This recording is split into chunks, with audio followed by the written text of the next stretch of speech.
Welcome to the We Talk Careers podcast, brought to you by Women in ETFs. This is Kristine Delano, and I'm thrilled you've joined us. If you're pursuing excellence in your own career or intrigued by the hustle required to make it to the top, this podcast is for you. This is season 6, and we are dropping in on leaders across the globe. We're going to learn how to balance, how to speak truth to power, and how to have fun doing it. So put aside that massive to-do list and let's get inspired. Welcome, Melissa, to the We Talk Careers podcast. It is so good to have you on the show. Thanks for having me, Kristine. Why don't you introduce yourself to our listeners? We'd love to learn a little bit more about you. Sure. So my name is Melissa Dailey-Newman. I'm a wealth advisor with Clearwater Capital Partners. We're a boutique RIA firm located in the Chicago area. I actually live in Kansas City. So as we kind of talk through a couple of the organizations that I'm involved with, that's kind of a unique component to me and the benefit kind of in our post-COVID Zoom-friendly world. And I've got clients all over the country. So I love that part. This is my 27th year in financial services. So as you can imagine, the ebbs and flows of and peaks and valleys of career, as we, talk about, started out with a mutual fund company, essentially getting my 6 and 63 in customer service. So like a lot of us, the customers just happen to be investors, right? So I had to kind of explain what a mutual fund was and start there. And then just over the life of my career and doing different pieces and parts of this business, ended up with a practice where, now I'm in wealth management, advising women, not just on their personal wealth, but even in their career journey as well. You're in Kansas City. Any hobbies, family? Like what does life look like for you, Melissa?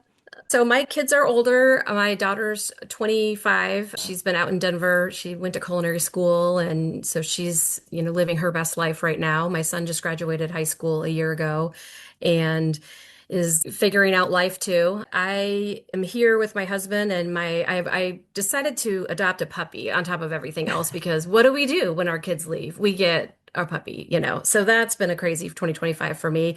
But I'm into golf. I consider myself a home chef. And then I'm just really dialed in from an organizational standpoint with a couple of the biggest organizations, probably WIFS, which is Women in Insurance and Financial Services. And then how we came to know each other through Women in ETFs, co-lead the Chicago chapter for We. Take us into a little bit of being in Kansas, but really focusing your career and Women in ETFs in Chicago. I mean, it's pretty cool, I will say. Coming out of COVID, when we were all having our, post-COVID existential crisis of what's most important to us and, what do we want out of our careers? I really was at a pause point myself. 20 years in, I love what I do, but I just wasn't loving the industry. And as you can imagine, over those 20 years, I'd seen the good, bad, and ugly. And I would tell people there's a reason we're so highly regulated. Unfortunately, there's some bad actors out there. Gender was still a very hot topic. And, I personally come up against some roadblocks being a female and just really felt frustrated. And so what happened was I was in the process of getting remarried, and my husband now is just one of my biggest advocates and huge supporters, and was very supportive of me to say, take a step back, just hit pause and figure it out. And I hadn't had that opportunity before. Having kids, having a professional career. I mean, I've always had to provide, and I just couldn't ever really take that time for myself. And so in that process of kind of casting my net wide, thinking about leaving the industry, honestly, and recognizing, wait a minute, I built this career. I own this career. I deserve this career. I actually made a phone call that was a mentor call. So I know John Chapman, the CEO of Clearwater Capital, and called as a mentor conversation. And we really just started down this conversation, much like you and I are having today, of all the good and the bad. And he has quite a Wall Street experience as well. He said, let's put a third option on the table. Fly up here and let's see if this even makes sense. As a boutique firm, I definitely think there's value to having a female advisor come into the mix, bringing a different lens. And as I said, now we've got clients all over the country. So all of a sudden, if you bell curve my personal practice, about half of my clients are located around the Chicago area. And frankly, they don't even want to come in the office, right? Because between the west suburbs and up to Michigan or south and downtown, like that's quite a span for driving. So anyway, that's how it came to be. It just has really been the right mix for me. We have a couple non-negotiables at the firm in terms of competence and character, and that resonated with me. And I think being at a place where I can own my career and have a path to partnership and all the things that were important to me, that's what has worked. And so that is what I continue to advocate forward now and mentor to other women. Oh, that's wonderful. We have so many listeners that talk to us about these pivot points in their career, having to decide whether you can afford yourself the opportunity to take a step back, take a look at what you want to do. I think it's incredible that you had a husband that was willing to sort of give you that breath and that moment. You make it sound very simple. You make it sound like I made one call and I got my dream job and I'm there, which very well could have happened, but is it a little bit messier than that? Was there a little bit more soul searching? Were there a little bit more conversations? Like, what did that actually feel like to be in this moment of I'm willing to maybe give it all up? Yeah, it's been a journey for sure. And then even specific to the role that I've transformed into, which has not been heavy female, right? So even within our industry, there's been this gap in, women at different leadership roles. And if I look back over my career when I had larger organizations under me or had, from a broker dealer perspective, my 663, 724, 66, all of that stuff to then transition into, okay, wait a minute, I just spent years in practice management, helping coaching these, frankly, mostly men, how to do it. So now it's time for me to go out and do it. And it's not easy for sure. And there's moments of isolation when you work from home. So I'm really the only individual at the firm, the only advisor that's not there. We do have a trader that's located outside of the area as well. But otherwise, even missing out on the girls' happy hours or, the just some of the social aspect of the office, there's that component. And so in conjunction with needing to double down and be able to be connected to the firm, but also then connected back into my network that I've spent so long of my career building, that's really what brought me to organizations like Women in ETFs. And it was just from good old-fashioned networking. Like I am hardcore pro LinkedIn, right? Like you connect with people, you don't burn bridges in this industry because you just never know over 20 years when you'll cross paths.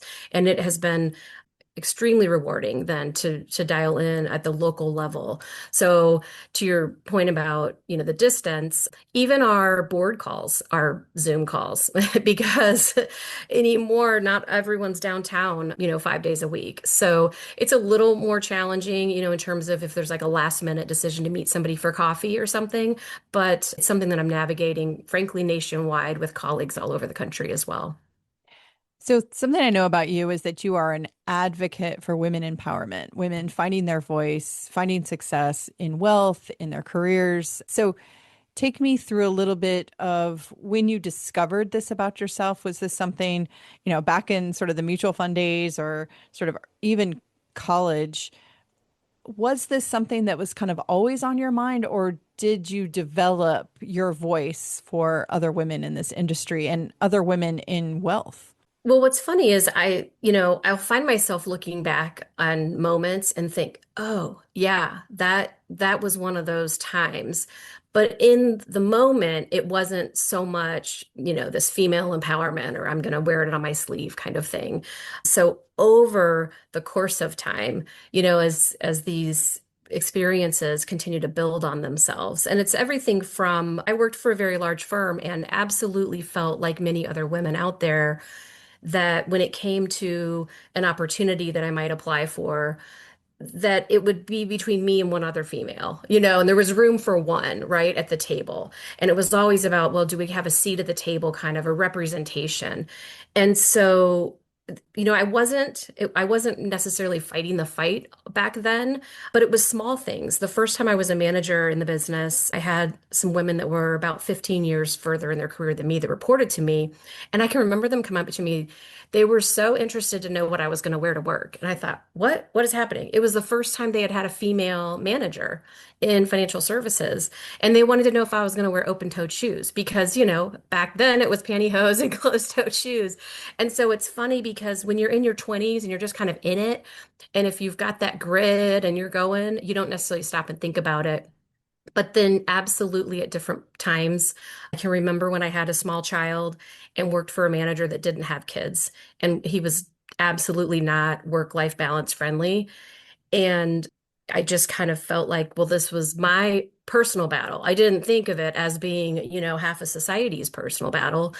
And it's funny because in that example specifically, 5 years later, he came to me and said, after experiencing children, he had twins, and he actually owned up to the fact that he was not aware of the challenges and all of that. And so I think a lot of it is kind of in hindsight, so you bring this life experience with you. And so, whether that's in like some of the mentoring that I do, I just think they're so important to pay it forward to others that want to, come up into this profession or even in the wealth management space, for women to take control of their finances. I did go through divorce, so I have that very, personal understanding of what it means to try to divide assets and understand what I own and what I don't own. And when it comes to divorce and even death of loved one, I mean, those are just significant things that I've found. So it's kind of using my life experience, I think, more than anything, and recognizing there is some wisdom there to share forward. I can relate so much with this idea of we're kind of going through life not recognizing maybe who we are to others, like how it is that we represent. And maybe even me, I was sort of daft to it. I remember always wanting to more fit than not fit.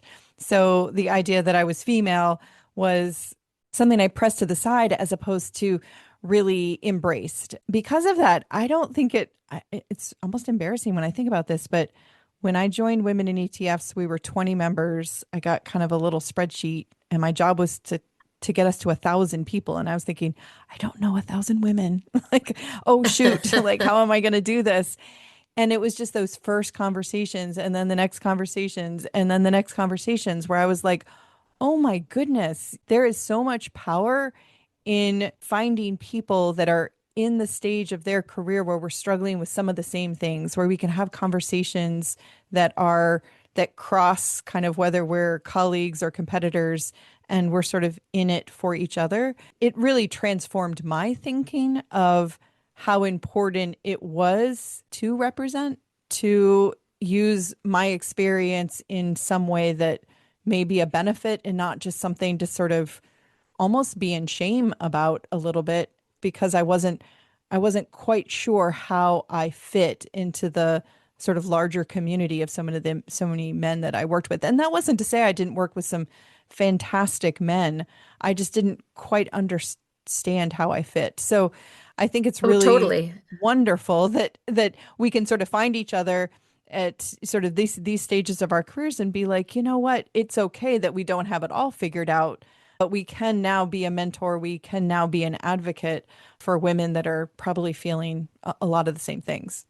Absolutely. And even, I mean, it's just if you think of someone attending an estate planning conference, or it could be a major, I'm thinking of, and I don't want to necessarily name a certain firm, but right now there's a conference in Denver, everyone's heading to New York for something, and you get there, and for those of us at this stage of our career, we're used to being a minority on the gender side of things. And so it wasn't like, oh, we're going to sit at the girls' table. You just Right. learned to navigate that. And I think where I've been successful in, along with building this kind of latest chapter of my career and then understanding how important this whole conversation is around building community. And so building the organizations that you want to be part of and creating the organization, not coming from a place of control, but coming from a place of we're all busy. We all have 10,000 things to do. And so if I'm going to commit to an organization, then I want it to be valuable for my time as well as for anyone else that participates. And that's really the lens that I bring to Women in ETF for Chicago, Women in Insurance and Financial Services in Kansas City, just any of those organizations where if we're going to put time on the calendar, then it should be meaningful time for everyone. And to your point of we don't have it all figured out. And so I typically always go in a room and, I'm like, we're not anti-men, we're just pro-women. And it's just a little bit of it gives you a breath of fresh air to say, we're all here coming from a like-minded perspective. I've got my foot on the gas when it comes to my career, and that's okay to talk about, right? Because we didn't even talk about that before. And so you overlay that with compensation and knowing what you're worth financially, and then how to earn your worth and know your worth and all those important topics, building that community out is so critical. Tell me, has any of that translated to how you think about your wealth practice? Like, is community part of how you think about your clients or how you encourage your clients? It's totally hand in hand, and early in my career, I always felt like the buzzword was always work-life balance. How do you find work-life balance? And now for me, and this is somewhat from an entrepreneur kind of mindset as well of, owning this business, but I look at it as work-life integration so that my clients become friends and my, friends become clients or referrals, or there becomes this kind of interwoven connectivity where work doesn't necessarily stop for me and my personal life doesn't necessarily, end. That brings your authenticity to work so that my personality is there. I can tell you I know all of my clients' dogs' names because I am a dog mom and have a puppy. And so we talk about those things. And I think that just like in those professional circles, it's the same concept of community and connection and authenticity. And so in my personal work practice, and even then, whether it's my clients or my colleagues, right? Like, I mean, this is who I am. So when I come to the table and I have on, you know, some pretty awesome open toe shoes that maybe no one else in the room has because theirs all lace up because they're loafers, right? Like I'm bringing that. So there's still that component, the flowers that I have on my desk, for example, right? Like that's an example where that's a kind of a feminine touch that I maybe at one time might have curbed, not even realizing I was doing it, but feeling confident enough to just truly bring myself to the table in the conversation. It enriches the conversations that I have with my clients, my colleagues, centers of influence and relationships that I have. I'm quite connected with the entrepreneurial community in Maine. We do something like a Maine Shark Tank, and I'm one of the judges Yep. for it. So I get to give away a lot of money, and it's really, really wonderful. What is so exciting to me is getting to know so many of these amazing business owners and, how they take their passion and relate it to, something that actually can build wealth. So it's been really just a fantastic thing over this last decade to really press into. I will say though that I had one conversation somewhat recently that really took me aback because the man I was talking to was telling me about what his passion was and what his, business was and looking for some advice on things. And we were talking about the naming of his company. And he's like, well, I'll name it anything but my own name. And I was like, oh, okay. I said, well, why is that? Like, why not? And I would be okay with that. I don't know that I would want, more from Sure. the side of like, oh, it's my name, like, something else. But my husband's an architect and it's Delano Architecture, which is our last name. And he takes a lot of pride in that. So I was like, so why not? And he's like, well, I don't know. It's business. So, if I screw it up, if I'm not who I want to be, or, people just, I can walk away from a business. I can't walk away from my name. And I'm like, well, what makes you think that you're gonna like screw it up with everybody? And he's like, well, it's business. It's not like it's personal. And I'm like, wow. Yeah. So that's where we differ. Right, right. So it's Like, funny for me, so I have this whole thing, it's this burn the boats moment. And we talk about it at the office sometimes, but when you get in your little lifeboat and you head out to the island, if you keep the boat tied up just in case well, then you always know it's just in case. And so at some point, you got to burn the boat. At some point, you're not going back. You're dialed in and you're committed. And one of my favorite sayings is the only way out is through.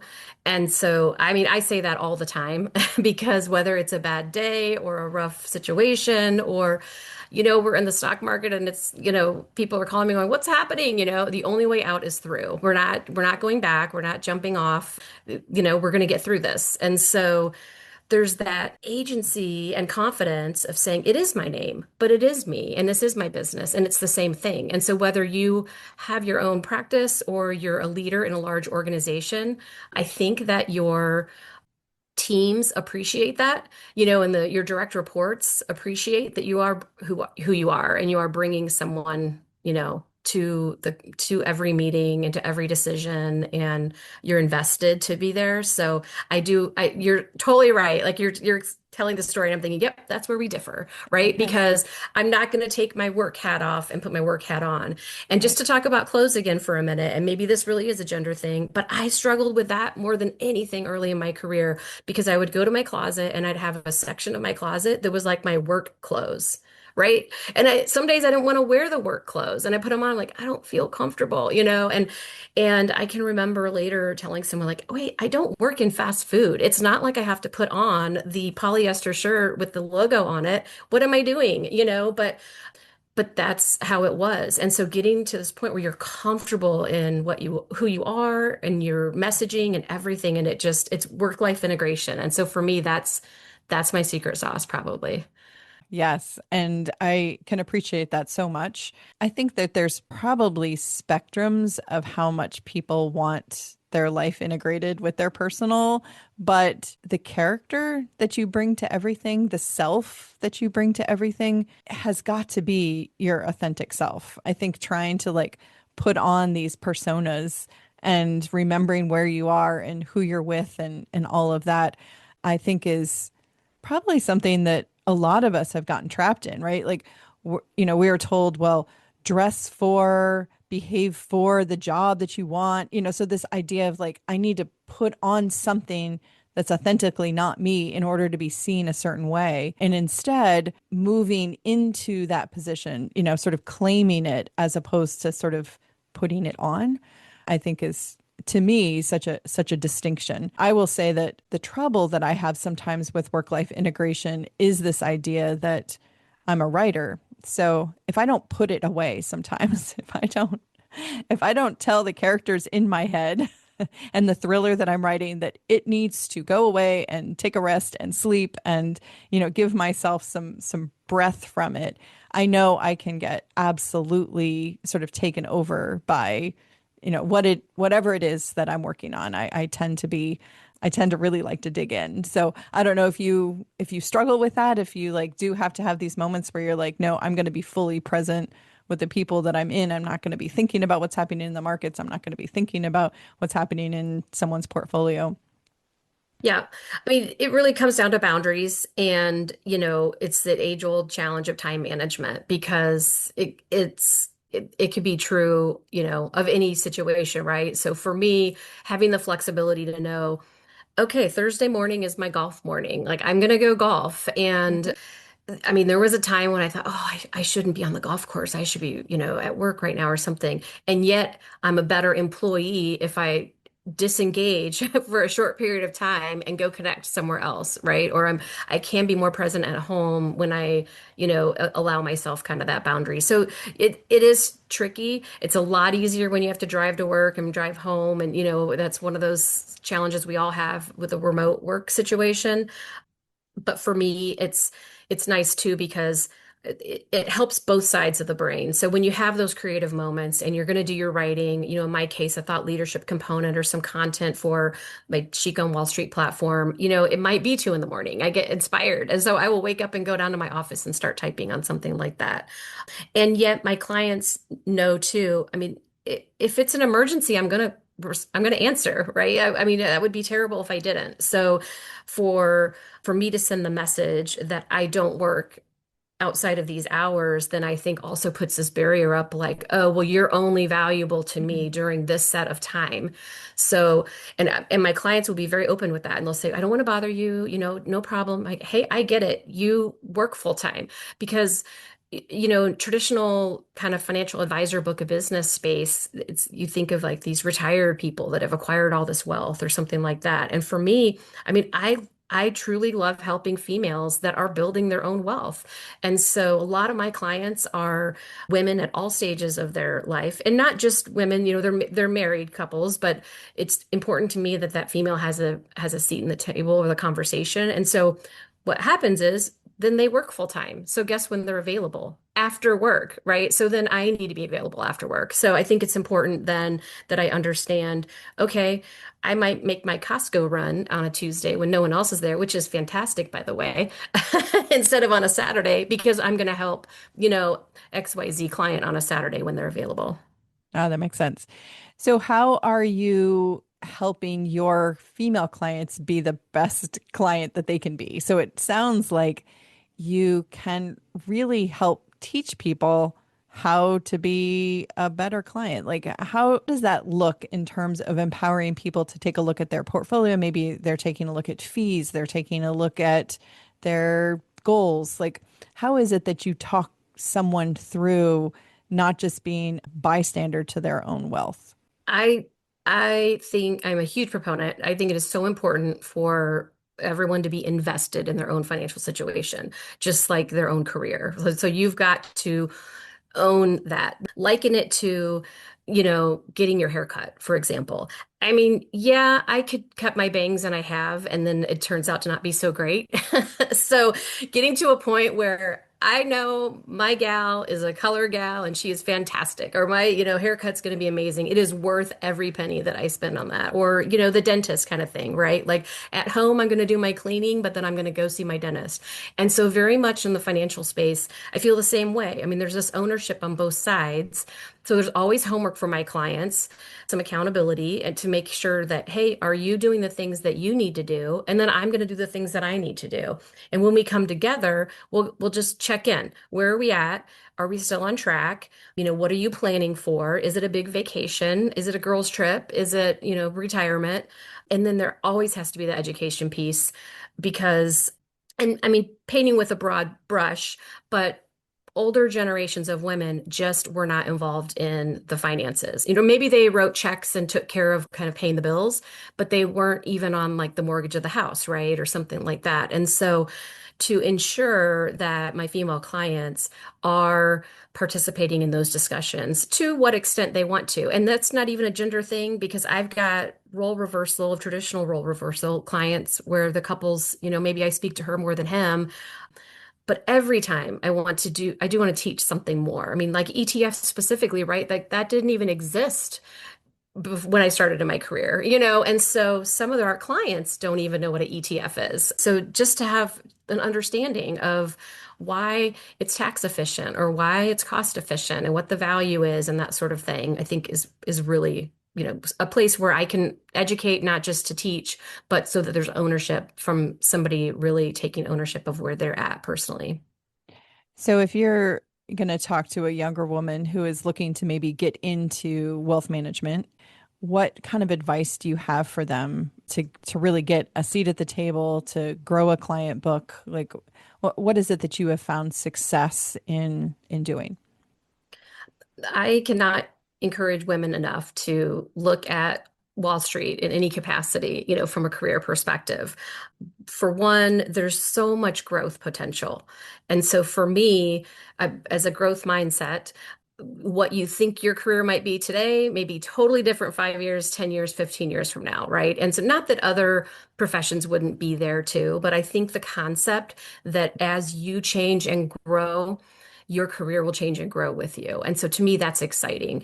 I encourage women to start at a firm where there is that kind of support system and framework.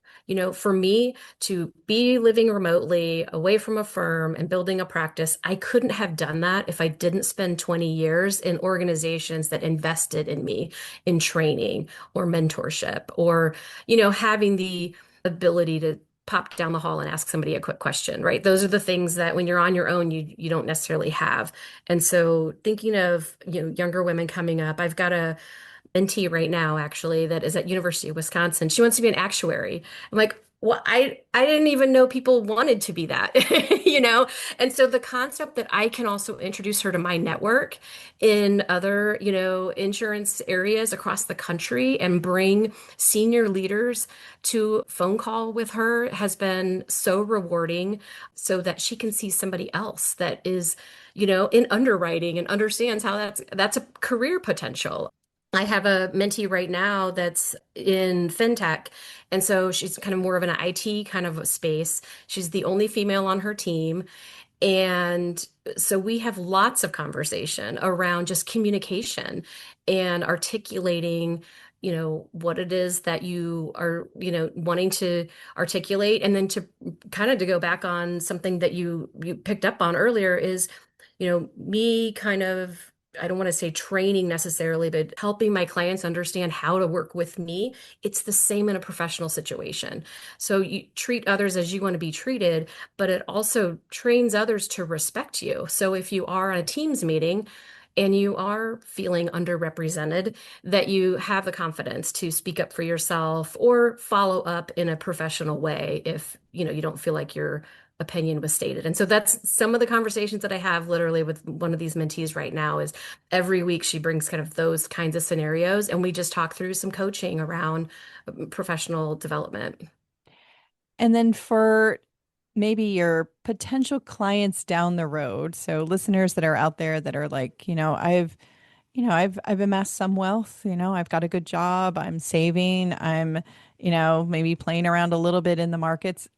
What advice might you have for them this week to feel sort of more empowered by their own wealth and the steps that they could be taking?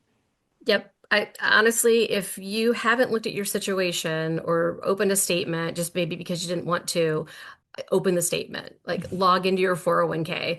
I mean, it sounds silly, but it's like stepping on a scale. No one wants to step on a scale, but you got to know the number. And so I'm a huge proponent of starting with a balance sheet, get all your assets and liabilities down and just look at it and know what the number is and then go from there. And now every future financial decision that you make really does come back to the balance sheet. Is this hurting the balance sheet or hindering it? I have conversations with clients about buying a car versus leasing a car, helping them negotiate pay or thinking about compensation beyond salary, when they're making a job change. And so investing in someone in these life changes is so important. And if anyone's out there listening thinking, oh yeah, I'm going through divorce, I'm facing loss of a loved one, I haven't looked at my 401k in a while, just take the ownership. Just decide that that's what I'm going to do. And if nothing else, start a New Year resolution of having a goal. It doesn't have to be a dollar goal, but it could be an action goal. Making sure that you're contributing enough to get your match at your 401k, or if you don't understand the restricted stock options that your company provides, ask or find someone that does. For executive women, often talking about executive comp and non-deferred cash compensation and what all the jargon means, like find an advisor that understands and helps that, because we talk a lot about the wage gap and we're closing on the wage gap. But what happens is over the course of your career, if you are making less over the entire course of your career, that means you saved less in your 401k. That means you saved less in your savings account. And so you got less, percentage yield on your earnings and your interest. That means you put less into Social Security. Like this is a lifetime thing. So I think that to me is always, I ring the bell to say, don't just let it stop now. It's okay, and take control and take ownership of it. Right. I grew up with parents that I love them. I love my mom. She's probably listening. Not a big saver. Didn't really like the saving, really like the spending part. And so it like switched something in me that I was like a big saver. But it wasn't until I don't know, it was still early in my career. I was working for LPL. I ran technology strategy and we were integrating e-money into all of our financial advisor packages. We had Money Guide Pro, I think, as well. And I had to understand how it worked in order to do the integration. And the big aha moment for me was like, oh, you're supposed to have money goals. And then once you have money goals, you're supposed to ask questions that someone can answer. It wasn't just about who can grab the largest, pile of money as Right. possible, and it was, how do those goals relate to all of the pieces of how you see money as a tool? And it really transformed me. It transformed like so many of my relationships because I just started talking in sort of that goal language that you're saying. And it really does. It starts making it a lot less scary and a lot less like yes or no or any of these pieces. It's like, no, it kind of opens up life a little bit to say, hey, these conversations are sort of fun, like what does life look like and what are these life goals and how do we accumulate or spend the wealth that we need to in order to achieve those goals. Yeah, because it's not money for the sake of money, right? Right, It's money. Money is the tool that gets you where you want to right. go. And so when you think about your purpose and you think about charitable giving and providing for your family and providing safety for yourself, money's the tool that's going to get you there. And women generally just haven't talked about it. We all have a different life story of money story of, whether we had allowance as a child or not, or whether we felt scarcity or we felt abundance or what that looks like. And so we bring all that baggage and we never really talked about it. And so the irony to me, especially talking to professional women that make great money, you've got these women that are very successful, but that still doesn't mean they automatically think about all these things because we didn't talk about it. And then you lay on in our industry, I mean, right? You're like talking about Money Guide Pro. I mean, I love it. Like you're like, oh yeah, I work at LPL. I should know this. Or I think about that, right? Right. Like over all the course of my career and the different large firms that I worked for and around the country, it doesn't mean we really know what's happening. But one of the things that Women ETFs does that I love is we do the bell ringing at the NYSE and at SIBO. In the last couple of years, I personally rang the bell in Chicago, which was awesome. And to stand on the platform and look down at all these traders, and it's like the sea of men, right? And I mean, we're there for, International Women's Day, and so there's a little bit of empowerment in that. But it's like this moment of there's this entire ecosystem of the financial services industry and Wall Street and are we really what are we doing? We're getting paid to do our function, but that doesn't necessarily mean we're thinking about how that works in everything. And so it's Yeah. been interesting to me to find out people that are in this space professionally and yet like within their 401k wouldn't really be able to tell you what their positions are if they even have Right. ETFs. Like I don't know if I have an ETF actually.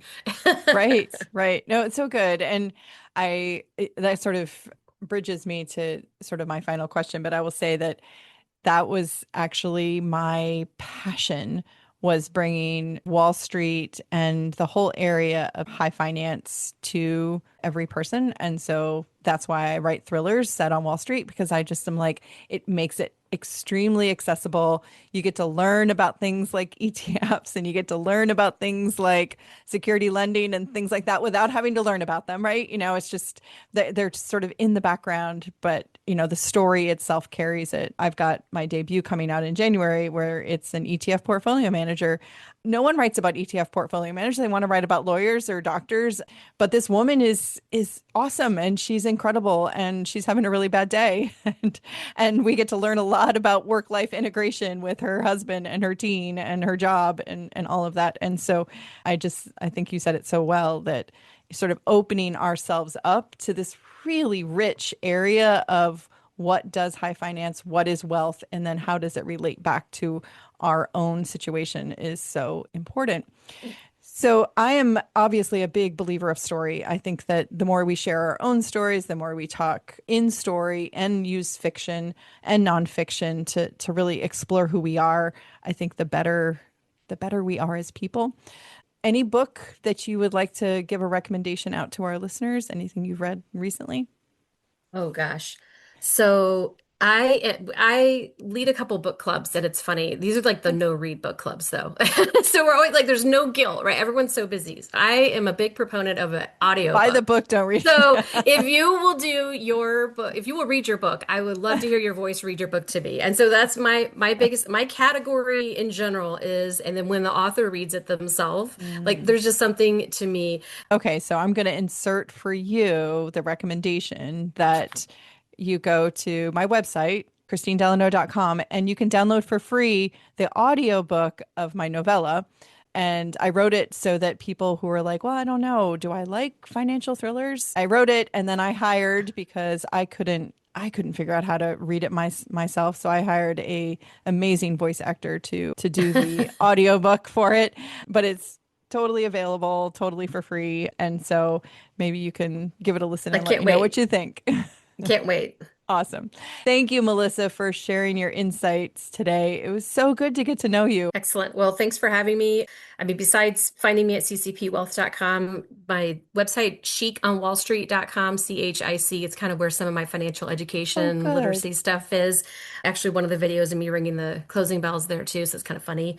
But otherwise, honestly, I'm huge on LinkedIn. Clearly, networking is my jam with other professionals that want to grow their community. So anybody, hit me up on LinkedIn. I'd love to follow you back. Oh, wonderful. Thank you for that. And we will put all of your links and ways to connect with you in our show notes. Thanks again, Melissa. It's been really great. Thanks, Christine. And thank you, our listeners, for spending your time with us. I hope this is not just information, but you let it be transformational in how you think about your career. I'm rooting for you. If you're an Apple user, I'd really appreciate it if you took a few seconds to leave a rating and a review. Your ratings and reviews tell Apple that this is a podcast worth listening to.